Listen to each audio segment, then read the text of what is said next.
मुद्दत लगाई हमने इजहारे मोहब्बत में, एक मुद्दत लगाई हमने इजहारे मोहब्बत में और तुमने कितनी आसानी से अलविदा कह दिया। नमस्कार, मैं हूँ मौसमी चंद्रा।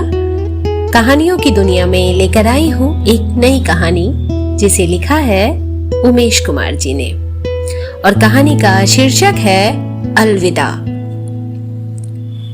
वह सर्दियों की एक धुंधलाती शाम थी।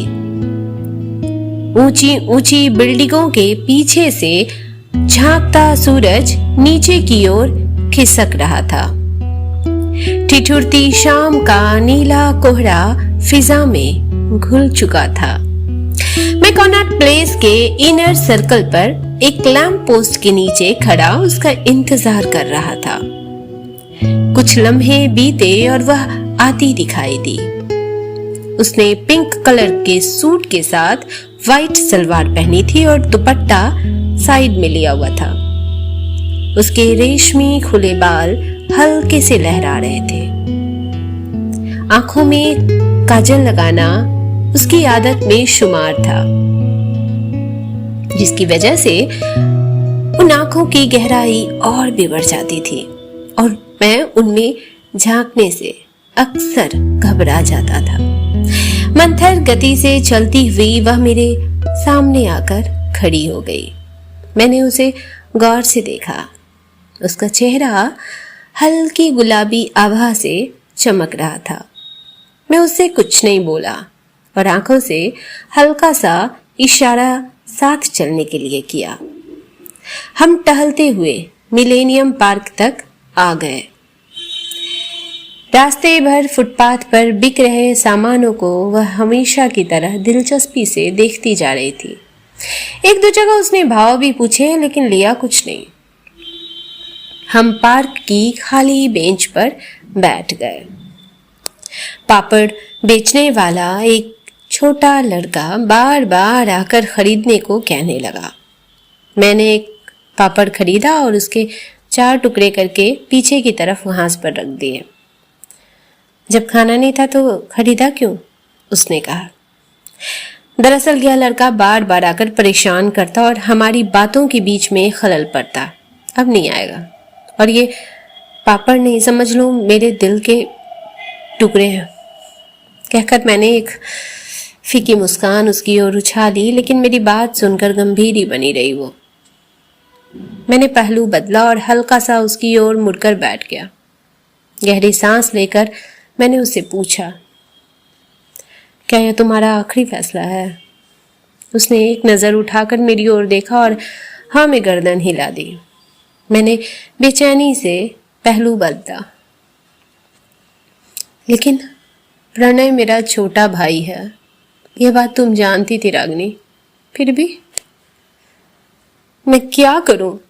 मुझे नहीं पता था कि तुम्हारे संपर्क में आने के बाद प्रणय से मेरी मुलाकात होगी और वह मुझे इतना भा जाएगा कि वो चुप हो गई।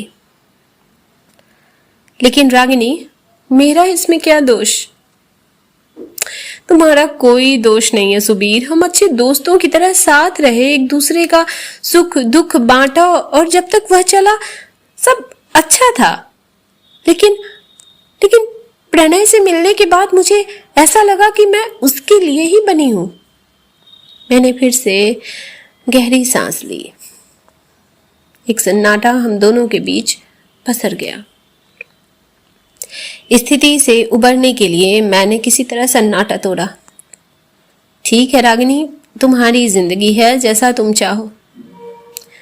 सुबीर, मुझे हमेशा लगता रहा कि तुम्हारे प्रति मेरे मन में सम्मान अधिक था और अनुराग कम। तुम्हारी कोई गलती नहीं है। एक्चुअली तुम मेरे सीनियर हो, उम्र में भी बड़े हो। ये अंतर शायद हम पाट ना सके। अब कहने और सुनने के लिए कुछ बचा नहीं था, लेकिन मैं आखिरी कुछ वक्त उसके साथ बिता लेने की गरज से उठ भी नहीं पा रहा था। मैंने फिर कहा, अपने फैसले पर एक बार फिर विचार कर लो। नहीं सुबीर, बात बहुत आगे बढ़ चुकी है। दरअसल मैं और प्रणय अब सारी हदों को बाहर कर चुके हैं। देह और मन दोनों से ही। मैंने एक ठंडी सांस ली। घिरती शाम का सुरमई आसमान इतना फीका कभी नहीं लगा था। बत्तियों की ठिठुरती पीली रोशनियां रात के घिरते अंधेरे का सामना करने के लिए खुद को तैयार कर रही थी। हम जल्दी ही शादी कर रहे हैं, उसने सर झुकाकर कहा। बहुत सही, मैंने कहा। लेकिन एक बात सोचो, उसी घर में अपने पूर्व प्रेमी के छोटे भाई के साथ रहना कितना सहज होगा। मेरी बात पर वह हल्की सी मुस्कुराई। प्रणय मेरा वर्तमान है और तुम अतीत। हम दोनों ने कोई ऐसी हद पार भी नहीं की कभी। हाँ, यह तुम सोचो कि तुम उस घर में अपनी पूर्व प्रेमिका के साथ सहज रह पाओगे या नहीं। नहीं, मैंने निश्चय पूर्वक कहा तो उसकी गहरी आंखें चौड़ी हो गई।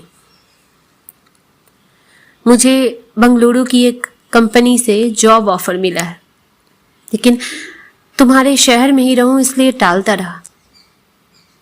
अब मेरे वहां जाने का वक्त आ गया। हमारी शादी में तो रहोगे ना, उसने पूछा। नहीं रागनी, इसके लिए मैं अभी से कोई अच्छा सा बहाना खोज लूंगा, मम्मी पापा और प्रणय को बताने के लिए। यह हमारी आखिरी मुलाकात है। अब हम कभी नहीं मिलेंगे। अलविदा रागिनी। मैं उठ खड़ा हुआ। उसने गहरी सांस ली और सर झुकाए बैठी रही। मैं भारी कदमों से मेट्रो स्टेशन की ओर चल पड़ा। ये कहानी इतनी ही अभी आप सुन रहे थे मुझसे यानी मौसमी चंद्रा से उमेश कुमार जी की कहानी, जिसका शीर्षक है अलविदा। यह है शुभदा बुक का YouTube चैनल को सब्सक्राइब करना बिल्कुल न भूले। अगली बार फिर मिलती हूँ एक नई कहानी के साथ।